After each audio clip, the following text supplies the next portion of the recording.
Episode की शुरुआत में जैसे ही एल्डर त्यान त्यान ने देखा था कि ये तो वू ज़ेन है, तो उसे कहता है कि तुम भला उन लोगों के साथ क्यों मिल गए हो, उन्होंने तो तुम्हारी फैमिली को मारा था ना।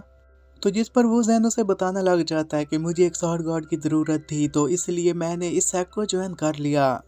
लू यांग भी उन सभी को देख रहा था और ये कहने लग जाता है कि इन्हें तो ब्लड स्लेव की ज़रूरत थी ना, तो इसलिए ये शायद उनके साथ ज्वाइन हो गया। लेकिन वो इस बात से सबसे ज़्यादा हैरान था कि आखिर इसके लिए इन्होंने वो शेंग का इस्तेमाल क्यों किया। ये बाकियों पर भी इस्तेमाल कर सकते थे, उससे भी टैलेंटेड लोग यहाँ पर पाए जाते थे। एल्डर त्यान त्यान फिर उसे कहने लग जाते हैं कि अगर तुम चाहो तो तुम हमारा साथ दे सकते हो, तो हमें हमें वो शेन को मारने के लिए साथ देना होगा। हम सभी लोगों की भलाई इसी में है कि हम सभी मिलकर इस फेंटस अलायंस को ख़त्म कर दें, तो तुम्हें हमारा साथ देना चाहिए ताकि हम इसे ख़त्म करके बाकी लोगों को आज़ाद करवा सकें, जो तबाही फैलाई है उसका उजाला कर सकें। ब्लड एंसेस्टर उसे कहने लग जाते हैं कि अच्छा, तो तुम्हें लगता है कि मैं तुम्हारा साथ दूंगा। मैं तुम्हारा साथ बिल्कुल भी नहीं देने वाला। इसकी मदद से हम काफ़ी सारे लोगों की मदद भी कर सकते हैं। अगर कोई हमारे रास्ते में आने की कोशिश करेगा तो मैं उसे मार दूंगा।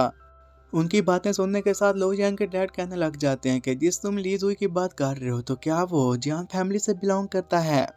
तो जिस पर ब्लड एल्डर कहने लग जाते हैं कि तुमने बिल्कुल सही कहा, उसका असली नाम जियान ली जुई है।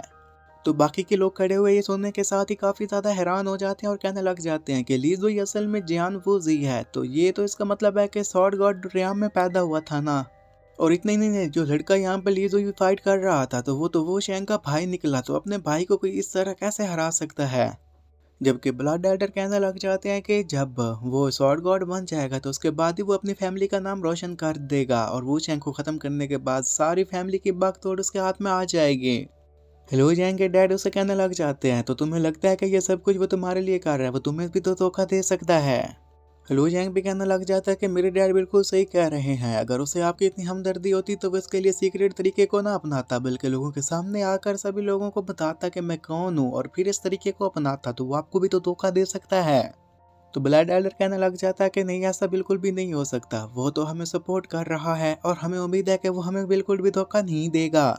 सॉर्ड एसाइडर भी साइड पर खड़े हुए कहने लग जाते हैं कि तुम सभी लोगों को अब सच मालूम हो ही गया है, तो इसके बाद तुम सभी लोगों को मरना होगा, क्योंकि मैं नहीं चाहता बाकी लोगों को भी इस सच के बारे में पता चले। तो लू यांग कहने लग जाता है कि नहीं, ऐसा नहीं हो सकता। यहाँ पर 3 मैचेस हमने खेलने थे, 2 मैच हो चुके हैं, एक वो जीते एक हम जीते, तीसरा मैच अभी बाकी है। सॉर्ड एसाइडर कहने लग जाते हैं, ओ अच्छा, तो तुम्हें लगता है कि अभी भी तुम्हें मैच खेलना है।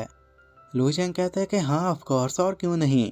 और वो उसे ये भी कहने लग जाता है कि अगर मैच में हार गया तो मेरे पास जो 1000 शॉट है वो तुम्हें दे दूंगा। लो यांग के डैड उसे रोकने की कोशिश करते हैं, लेकिन लो यांग अपने डैड की एक नहीं सुनता और वो उसके साथ मैच करने के लिए तैयार हो गया था। सॉर्ड सैडर अपने मन ही मन में कहने लग जाते हैं कि ये तो बहुत बड़ी चीज़ दाव पर लगा रहा है। और वो उन लोगों को कहने लग जाता है कि अगर तुम्हें लगता है कि तुम मुझे हरा पाओगे तो ठीक है, आ जाओ, 2-2 हाथ हो जाए। और वैसे भी मेरा मूड और काफ़ी अच्छा है, तो तुम्हारे साथ मैं फाइट तो कर ही सकता हूँ। और वो बाकी ब्लड एल्डर के पास जाते हुए कहने लग जाता है कि इसके लिए कुछ शर्तें भी रखी जाएंगी। लो जंग कहता है कि तुम जो भी शर्तें रखनी है तुम रख सकते हो, लेकिन जिसके साथ मैंने फाइट करनी है उसे मैं खुद ही चूज करूंगा। वैसे भी तुम में बहुत ज़्यादा गरूर आ गया है, तुम्हारे इस गरूर को ख़त्म करना होगा। तुम भला अपने लोगों को कैसे धोखा दे सकते हो, इसका भी खमियाजा तुम्हें भुगतना होगा। जिस पर सॉल्ड एसाइडर कहने लग जाते हैं कि तुम्हारी हिम्मत कैसे हुई कि तुम मुझसे इस तरह बात करो, तुम मुझसे इस तरह बात नहीं कर सकते, तुम्हें पता है ना कि मैं तुमसे काफ़ी बड़ा हूँ।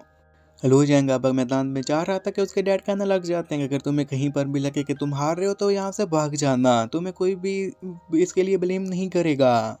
अगर मेरे लिए सबसे ज़्यादा कीमती चीज़ है तो और वो है तुम्हारी जान, इसके अलावा मुझे और कुछ भी नहीं चाहिए। तुम्हें अपनी जान बचाने के लिए कुछ भी करना पड़ जाए तो तुम ज़रूर करना, भागना भी पड़ जाए तो तुम भाग जाना। जबकि वहाँ पर खड़ा सॉल्ड एसाइडर कहने लग जाता है कि बस बातें बहुत ज़्यादा हो गई, आज तुम्हें यहाँ पर कोई भी नहीं बचाएगा, आज तुम्हारा आखिरी दिन है। लू जैंग भी आगे बढ़ते हुए कहने लग जाता है कि मैं भी तुम्हारे साथ फाइट करने के लिए तैयार हूँ, और मैं चाहता हूँ कि ये जो लोग खड़े हुए ये ब्लेड मास्टर लेवल तक पहुँच चुके हैं, और वो उनके लेवल्स भी बता देता है। इसे सुनने के साथ ही सभी लोग काफ़ी ज़्यादा हैरान हो जाते हैं, और मास्टर वो कहने लग गए थे कि मुझे यकीन नहीं आ रहा कि सॉल्ड मास्टर हमें धोखा दे सकते हैं, क्योंकि वो जिन लोगों की बात कर रहा था कि वो लोग ही वो सेक्ट से बिलोंग करते थे और ब्लेड मास्टर लेवल के थे, और वो कह रहा था कि ऐसा कैसे हो सकता है कि मेरे लोग ब्लड डोमेन को ऐसे अपने साथ मिला लें।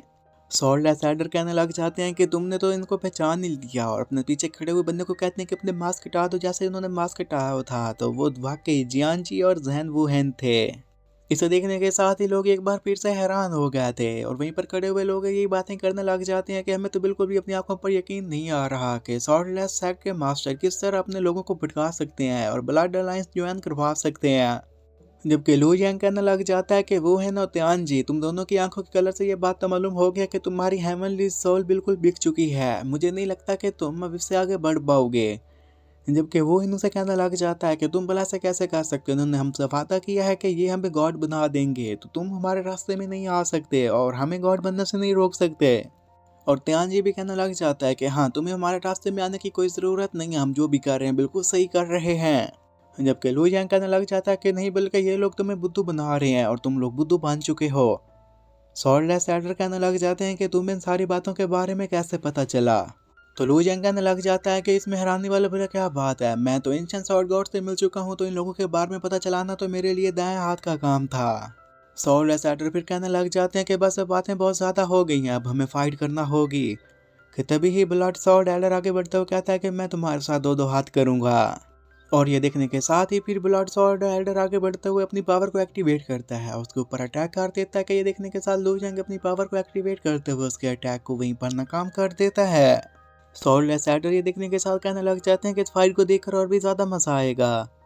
कि तभी ही ब्लड एल्डर कहने लग जाते हैं कि तुम्हारी पावर को देखकर मुझे इस बात का अंदाजा हो गया कि तुम्हारे साथ फाइट करने में मुझे मज़ा आ जाएगा, तुम सच में मेरे अपोजिट बनने के काबिल हो। और यहीं पर यह एपिसोड ख़त्म हो जाता है।